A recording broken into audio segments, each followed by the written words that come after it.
Coucou les filles, je me présente, je m'appelle Bambi, je viens de Marseille. Je me lance enfin sur YouTube. Et pour que vous puissiez un peu plus connaître des choses sur moi, je vais vous raconter une petite story time. Je pense qu'elle va un peu vous choquer, mais au moins vous saurez des trucs sur moi. Donc sans plus attendre, je vous laisse commencer avec la vidéo. Vous l'imaginez bien, dans la story time, on va beaucoup parler du père de ma fille, de comment il a réagi pendant ma grossesse et tout ce qui s'ensuit, toutes les histoires, les tralala. Et pendant la story time, le père de ma fille, on va l'appeler Alex. Comme ça, on n'a pas de problème parce que les gens ils aiment trop faire des histoires et nous, on veut pas d'histoires. On est juste là pour raconter nos vies ici, là, c'est tout. Alors, Alex, je l'ai rencontré dans un restaurant où je travaillais, j'étais serveuse et lui, il était cuisinier. Le mec, il me draguait matin, midi, soir. J'ai dit matin, midi, soir. Oh là, je suis bête. Non, mais sérieusement, le mec n'arrêtait pas de me brancher.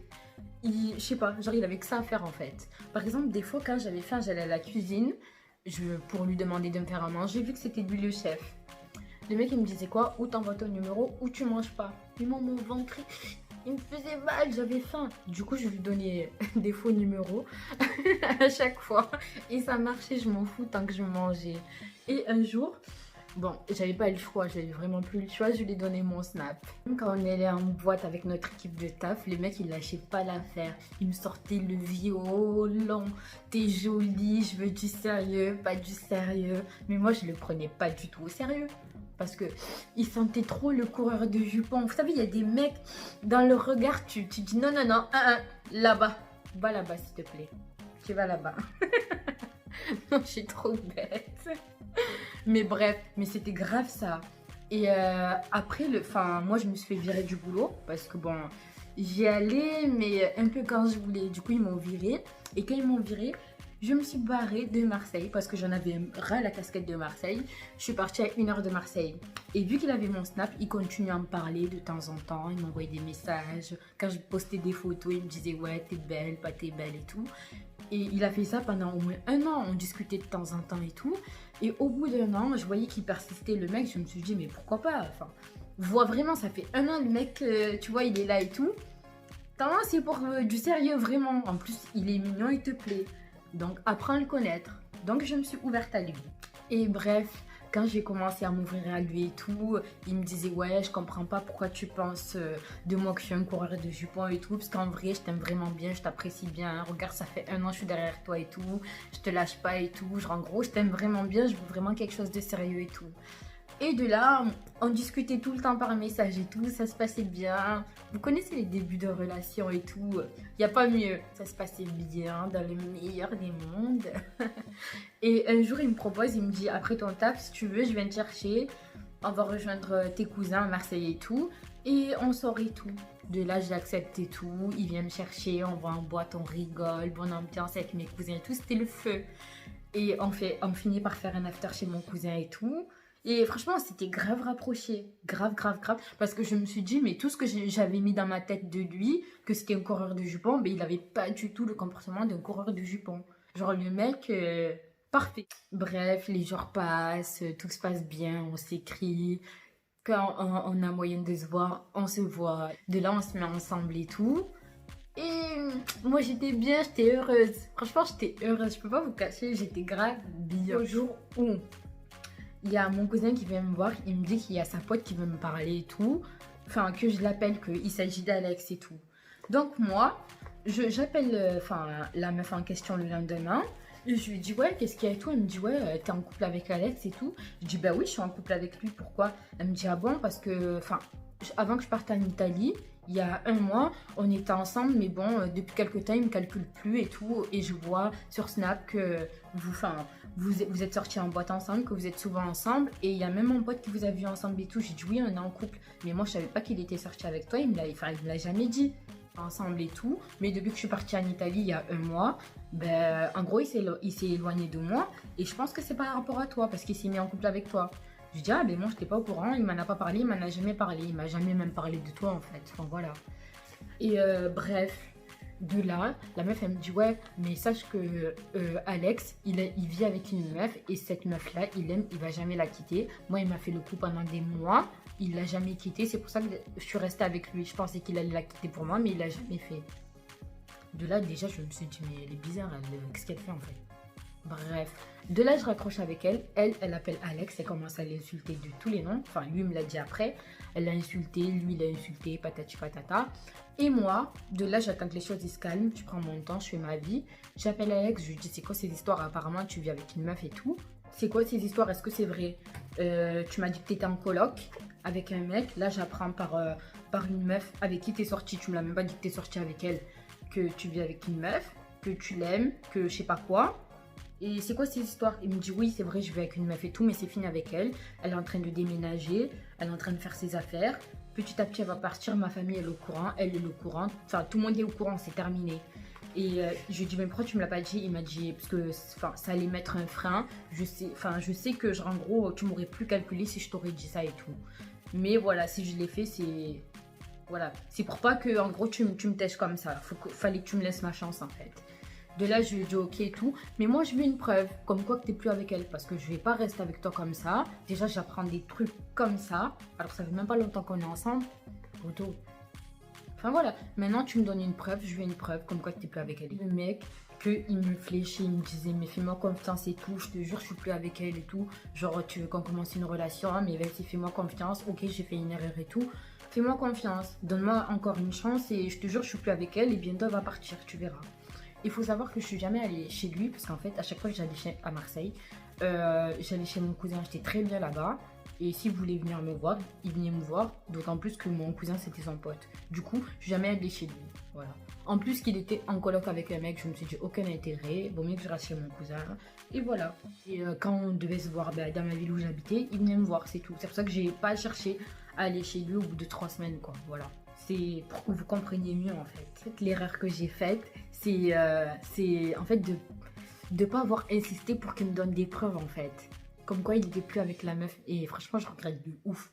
Parce que si j'aurais persisté là et que j'aurais vu s'il était avec elle ou pas, ben je pense que j'en serais pas là aujourd'hui. Je me dis, j'aurais grave dû insister pour qu'il me donne là une preuve comme quoi il était plus avec elle en fait. Et j'aurais dû en fait tilté, mais j'étais tellement en mode on est trop bien ensemble et tout, je lui fais confiance et tout, mais j'aurais grave pas dû en fait. Bref.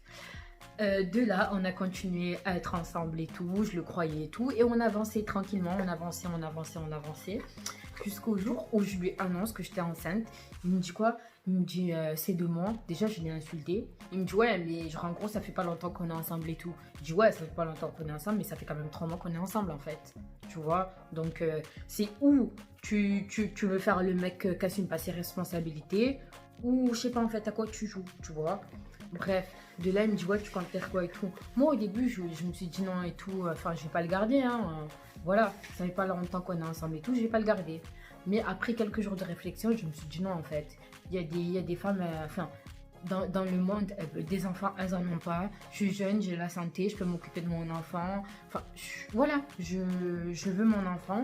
Et en plus, je me sentais prête à être mère, tu vois. Et lui, de là, il commence à me dire, mais non, tu peux pas faire ça, tu imagines pas c'est quoi la responsabilité et tout. Sachant que lui, il avait déjà une fille de 2 ans. Il me dit, moi, j'ai une fille et tout, tu vois pas, des fois, c'est galère, c'est compliqué et tout. Moi, en tout cas, je veux pas. Toi, tu fais ce que tu veux, mais moi, je veux pas. Et de là, j'ai très vite compris que, genre, en gros, le mec, il voulait pas, en fait. Il voulait pas de mon enfant, nanana et tout. Moi, je lui dis, ok, ben, en fait, tu fais ce que tu veux. Moi, en tout cas, mon enfant, je vais le garder, je sais que je pourrais l'assumer. Donc voilà, de là, le mec il commence à s'éloigner, mais on parlait quand même des fois en message. Et un jour, je descends à Marseille et il vient me voir en bas de chez ma tante. Et moi, en fait, je voulais lui parler clairement de ma grossesse, qui devait assumer son enfant, que c'était son sang en fait. Tu peux pas laisser ton enfant comme ça. Même si toi et moi on n'est plus ensemble, il n'y a pas de souci, tu vois. Mais en gros, ton enfant, c'est ton sang, tu vois. Tu peux pas laisser un enfant comme ça. Enfin, dans la nature, il sait même pas c'est qui son père. En fait, c'est pas possible en fait. Surtout que nous, on est des Africains et vas-y, non en fait. Bref, le mec, il me dit quoi? Il me dit ouais, moi et mon ex, avec qui il vivait, on s'est rapprochés, il y a eu rapprochement. Je vous jure, les filles, quand il m'a dit ça, hein, je croyais le sol, il allait s'effondrer sous mes pieds en fait. Genre, je me suis dit, déjà, toi, tu mets une meuf enceinte, t'assumes pas. tu te remets avec ton ex alors que tu m'avais dit que tu n'étais plus avec elle, que c'était terminé, qu'elle allait prendre ses affaires, qu'elle était partie. Bref, et moi j'étais enceinte de 3 mois. Le mec il m'annonce ça comme ça, mais il s'en battait les couilles. Mais roi, il y a le manque quand je vous dis. Je dis ok et tout. Mais bref, le mec il prend son chemin, je prends mon chemin. Je le calculais plus trop, à part des fois quand je pétais un plomb, j'étais enceinte, je pétais un plomb, je lui disais ouais t'as intérêt à assumer ton enfant et tout. Il lui me disait non, je m'en bats les couilles de ton enfant et tout, t'as qu'à garder ton enfant, nanana. Bref, un jour mon père il m'appelle et tout, il me dit ouais passe-moi son numéro et tout, je dois lui parler parce que toi t'es enceinte et tout. Et voilà, va falloir qu'il assume en fait. Bref, de là, il se voyait avec mon père, il va voir mon père et lui dit non, moi je veux pas et tout, de toute façon je l'ai prévenu que je voulais pas et tout, c'est elle, elle a voulu le garder, donc maintenant qu'elle se démerde. Quel bonhomme. Et bref, de là, on se parlait plus un jour, je revenais d'une échographie. En fait, entre-temps, j'ai déménagé de la ville où j'étais, je suis revenue à Marseille, je suis venue habiter chez ma tante et tout, parce que c'était, enfin, il y avait ma famille à Marseille, enfin, là où j'habitais, j'étais toute seule. Du coup, je me suis dit, vas-y, reviens à Marseille et tout, c'est mieux. Pour élever un enfant, c'est mieux. De là, je revenais d'une échographie, je le croise au tram, le mec, il me voit. Il trace, il fait comme si il m'a pas vu, il m'a même pas regardé, même un bonjour, il a pas daigné à me dire un bonjour. Alors que, poto, même si on n'est plus ensemble, même si c'est passé ce qui s'est passé, je porte quand même ton sang en fait. Mais bref, il y a des gens, je sais pas comment ils pensent. Et bref, il me calcule pas et tout. Je le calcule pas de la journée et tout. Je lui ai rien dit. Mais le soir, je commençais à l'insulter de tous les noms. Parce qu'en fait, je boudonnais de ouf en fait. Pour moi, c'était grave pas normal en fait. Ok, genre en gros, peut-être que tu t'es dit ouais, c'est un peu tôt et tout, nani nanana. Mes potos, on se connaît, genre en gros, depuis avant qu'on se mette ensemble, tu connais tous mes cousins, enfin bref, tout mon entourage. Donc fais pas le mec, genre en gros, je la connais pas ou quoi. On se connaît très très bien, même avant de se mettre ensemble. Donc viens pas me sortir cette excuse-là. Bref, les mois ils passent, on s'insulte, on se dispute et tout. Enfin, mon cousin, il est parti lui parler. Ma copine, elle est partie lui parler. Bon, quand ma copine est partie lui parler, il a semblé réceptif et tout, au téléphone et tout. Et genre, en gros, bon, ils devaient se voir, ils sont pas vus et tout. Mais le mec, genre, en gros, il s'en foutait, il voulait plus rien savoir. Ma mère, elle n'a même pas calculé parce que ma mère, elle m'a dit, genre, en gros, s'il veut venir voir son enfant, ben, il viendra le voir. Mais voilà, le mec il s'en foutait complètement. Moi j'étais là et tout. Limite, je le forçais à assumer son enfant, mais en fait, j'aurais jamais dû le caler en fait. J'aurais jamais dû faire ça. Mais bref, j'étais tellement dans le mal. Les mois ils passent et tout. Le mec il voulait pas changer d'avis. Après, j'ai trouvé de mieux à faire, mais j'aurais jamais dû le faire parce que je trouve que c'est grave dégradant. J'aurais jamais dû faire ça. Mais j'étais grave dans le mal et je voyais aucune porte ouverte. Et du coup, je faisais les choses mal en fait, en voulant bien faire. J'ai voulu contacter sa famille et tout, et je suis tombée sur son frère sur Facebook. De là, il m'a dit de contacter sa soeur. J'ai contacté sa soeur elle m'a rappelé. Et je lui ai dit, bon, il s'agit d'Alex. On est sortis ensemble, je suis enceinte de lui, mais lui, bon, enfin, il veut pas assumer, il dit qu'il s'en fout, il veut pas assumer, il veut faire sa vie. Et moi, je viens à vous pour que vous puissiez lui parler, vu que c'est votre petit frère. J'espère que vous écoutera et tout. Elle me dit ah bon et tout, genre elle était choquée et tout. Et ça se voit, elle était un peu triste pour moi et tout. Et d'un coup, elle me dit quoi? Vous êtes même pas prêts les gars. Elle me dit d'accord, mais est-ce que vous savez que il vit avec une fille et elle aussi elle est enceinte du même stade que vous? Et ils ont fait le mariage religieux il y a 1 semaine. Alors laissez-moi vous dire que là, j'étais à 6 mois de grossesse. Hein. Je croyais que genre j'allais mourir. Genre j'en revenais pas. Je me disais mais comment une personne peut te faire autant de mal en fait? Pourquoi tu me l'as pas dit dès le début? Enfin, dès le début que tu étais avec elle. Enfin, tu m'as pris pour une conne, tu m'as pas respecté, t'as pas respecté ton enfant, t'as rien respecté en fait. T'aurais pu me dire les choses, tu vois. Et t'aurais pu faire les choses mieux que ça, assumer les choses. Mais tu as choisi de cacher et de mettre sur le côté et de mettre sur le côté ton enfant alors que ça reste ton sang. Bon les filles, je reviens dans une autre vidéo pour vous raconter la suite de cette story time. N'hésitez pas à vous abonner, activer la cloche de notification pour être au courant quand je poste une vidéo. Et surtout, ce qui me ferait grave plaisir, c'est que vous me suivez sur Instagram. J'aime trop mettre des photos, faire ma belle sur Insta. Je vais vous marquer mon Insta en bas de la vidéo. Et je vous dis à très bientôt. Bisous!